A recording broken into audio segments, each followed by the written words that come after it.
some major advancement in technology was done in medieval times related to construction activities as well. Clear? In fact, in building construction also, they made some major contribution.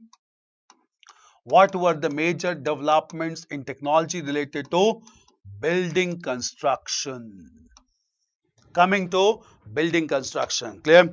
So first of all, we need to understand, clear, the basic ingredients was basically lime and mortar, clear, and lime and mortar, in which lime was used. The Muslim rulers who began to construct large monuments, clear, they began to use lime and mortar together in order to construct big monuments, including walls and arches as well, clear? And therefore, clear, no, textile technology is not mentioned in ancient texts, clear? That is why we are referring to text also known as Miftah ul Fuzula. This work clearly mentions about techniques like chap, clear? As well as techniques used like Persian wheel, clear? All these are mentioned in the Persian work. Therefore, it was not practiced in ancient India. There was some scholars who claimed that it was practiced in ancient India, but we normally follow that these were largely introduced by the warriors or the sultans of Delhi and the followers in India, not mentioned in Indian sources. Clear? Some sources mention about Araghatian and the work that is known as Sukraniti. Clear? But that argument is not acceptable. It is largely believed that Persian wheel came to India during the rule of Delhi Sultanate. They were known as Rahat or Sakya. So there are not major references to these technology in ancient texts. They are largely mentioned in medieval texts. Clear? Now at the same time, coming to building constructions, clear, the basic ingredients were basically lime and mortar.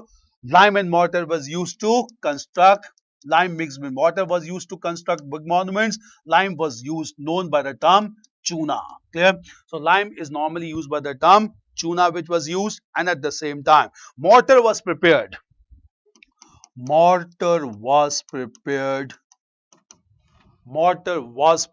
by pounded rocks, clear? Pounded bricks. Mortar was prepared by pounded bricks, and pounded bricks were known as surkhi. Clear? So lime and surkhi, that is chuna and surkhi, were used to construct monuments. Lime and mortar was prepared by pounded bricks, broken bricks, crushed bricks, and they were known as surkhi. Clear? So this was used, clear, at the same time. Clear? Moreover, in this mortar which was used, there was huge mixture of large number of gravel also. Gravel was also used. And this gravel, clear, gravel, that is smaller pieces of stones, and these gravels which were used were known as kankar. Smaller pieces came to be known as kankar, which was used, clear, and all these mixed together were used with lime to construct monuments in medieval times. Clear? Now at the same time, clear, when with these items began to be used, the medieval monarchs began to construct some big monuments in India, and all their monuments had angular or circular orientation, and this angular circular orientation was given through arch and dome. Clear?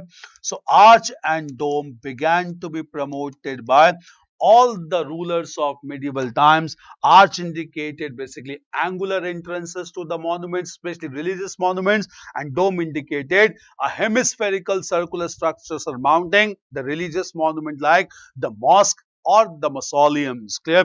So arch and dome began to be largely constructed by the rulers of medieval India in order to mark the entrances and the surmounting structure over religious monuments. Clear?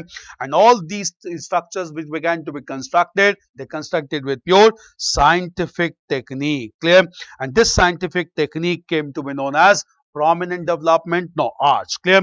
Arch was constructed in this way, that is entrances. Clear?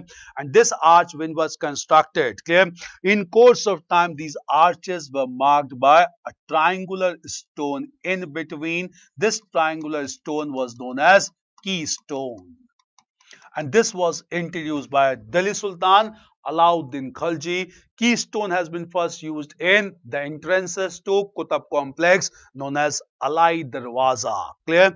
And this a true arch where keystone has been used for the terms for this true arch is known as mihrab.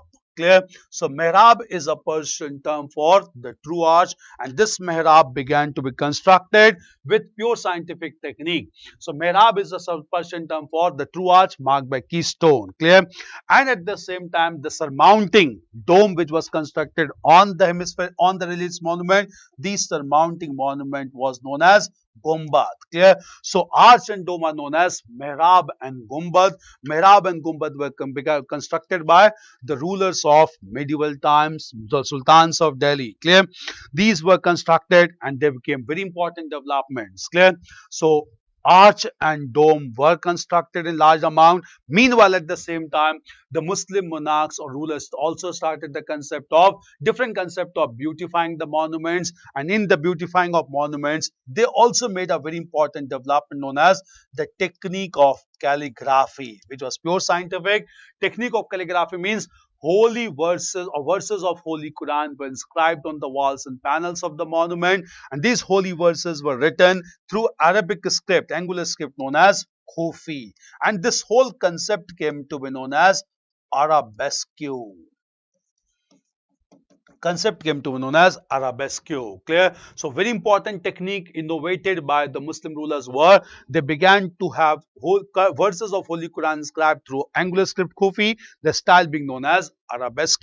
They also applied the technique of foliation to beautify the monuments. According to foliation, main stem of a plant was shown, and in this main stem, branches and sub branches were shown, and all these branches converged at common point with perfect symmetry. This is known as layering, also known as foliation. So apart from mihrab and gumbad, that is arch and dome, they also innovated with calligraphy and foliation to beautify the monuments. Clear? This was new technologies introduced in building construction.